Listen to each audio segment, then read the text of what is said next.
finally seen The Wild Robot, a very cool film for the whole family. Let's talk about it.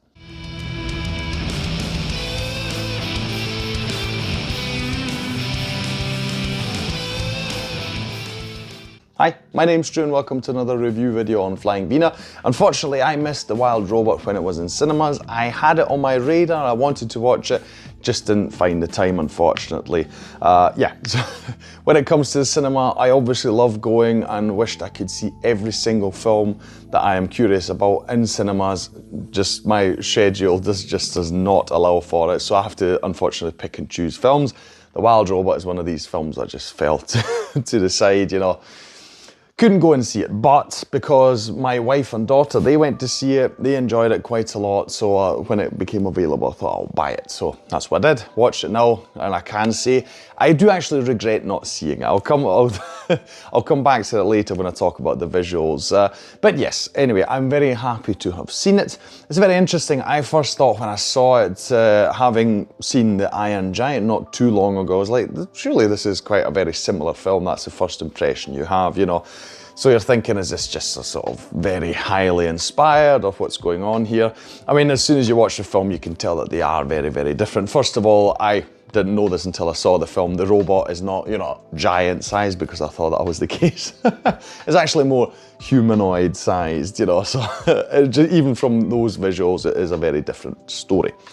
Yeah, so if you're like me and thought it was like a rip-off or something like that, or just very heavily inspired by The Iron Giant, I wouldn't say so, you know. I mean, the two films are very, very different. Anyway, what is this film about? The Wild Robot. Yes, we, from the start, are focused on the titular robot. Her name is later shortened to Roz. She is part of a delivery of these robots. They crash on this island, so obviously something happened. They crash on this island, and she is a sort of service robot, I'll call it. So her main priority, her main focus is that all your needs are fulfilled, that you're happy with her service, the service she has provided. What are your needs? She wants to fulfill them, right? Problem is, she crashed on this island, there are no people there, only animals, and so she sets in her mind that she needs to, well, serve these animals, you know, what do they want, etc. She can't understand the animals, it's vice versa as well. The animals, we do see it a bit from their perspective as well. They think she's a monster. I mean, as you can imagine, you've got this robot, lights, all sorts of weird movements, etc. So they're scared of her, run away, etc. And there's, especially in the beginning, there's this really funny sequence where she is desperately trying to help everyone while they are running away from her. So it's a sort of push and pull situation, if you will. Anyway, she manages to develop a way to communicate with them. I won't spoil that for you because I thought it was a really cool and very logical idea, but never mind. Yeah, she manages to start talking to them. She comes upon a goose nest with one egg left in it, and a goose hatches out of it. Yeah, the goose obviously immediately imprints and thinks that the robot, Roz, is its mother. We also then have a fox who comes along. His name is Fink, I believe. I can't really remember. Anyway, played by Pedro Pascal for some reason. You know, I'm starting to I like him a lot, but I'm starting to sort of maybe you know, climb onto the bandwagon of, we don't need to put Pedro Pascal in every film and TV show that's out there. I really think, you know, we can use some other people. Got nothing against him, he was very funny in this role, by the way. Oh, and Roz is spoken by Lupita Nyong'o, who I thought was a great choice. I mean, I always love seeing her, in this case only hearing her, unfortunately. But wonderful actress, so that was a really good choice too.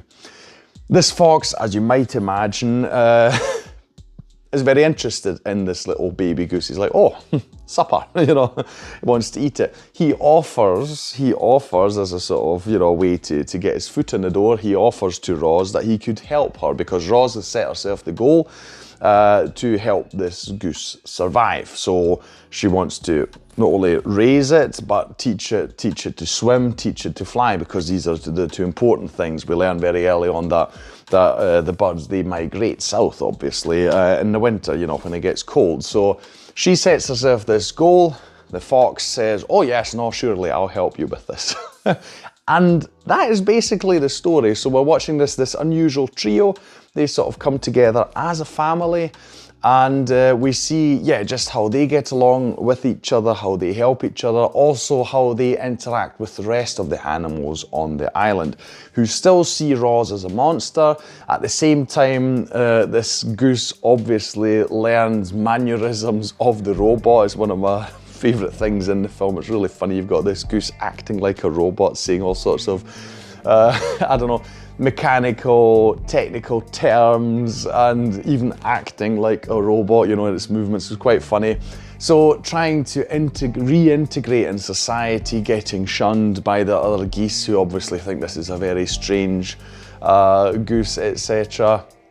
And then there's also sort of a, I'm not going to spoil it, but the end later is a sort of bigger thing that gets the whole island involved, I'll call it. Without giving any specifics. Yeah, so, but that's the main thing, right? So it seems like a very basic story, but it's just a lot of fun. All these interactions between the characters are a lot of fun. There's a lot of heart to the whole thing. It's also cool because it's about, you know, your identity in society, in groups, you know, finding your own identity, deciding who you want to be, these kind of things. But I also really need to mention the animation. I mentioned it sort of briefly in my intro, but I really do regret not seeing this film in cinemas because it's absolutely stunning. I love the design. They said they were inspired a bit by Studio Ghibli films and Miyazaki's style. But just in general, it just looks wonderful. There's some shots in this film where I immediately thought I would love to have that, you know, as a desktop wallpaper or something like that. One in particular where just a huge bunch of geese are flying in the sunlight. It looked amazing, absolutely amazing, even just on my TV. So I can only imagine how great it must have looked on the screen. Oh, very wonderfully done, very lovingly designed, animated, whether it's Roz or the animals. I just enjoyed it very, very much. You've got a really great cast, I've already mentioned too, but you also got Mark Hamill in here, you've got Matt Berry, you've got just various people who are all really, really good at what they do. You've got Catherine O'Hara, I think. She's maybe one of my favourite characters. Is this opossum mum with her kids, and they add some really, really fun but very morbid humour into this film. Just make it great. So all the character interactions are wonderful. The humour is really great. I had to laugh a lot during this film. At the same time, it's got a lot of heart, which is kind of obviously expected with a lot of these animated films, but it doesn't feel like it's, you know, it's just tacked on. It's not, they're not just checking box like, right, we have to put this in because people want this to be here, you know. You just love the characters, and so you feel for them, and it all comes together organically, which is wonderful. So to my knowledge, it is based on a book. Obviously that helps because, I mean, if the book's successful, then the foundation must be very strong, and you can build on that. You don't have to come up with everything by yourselves.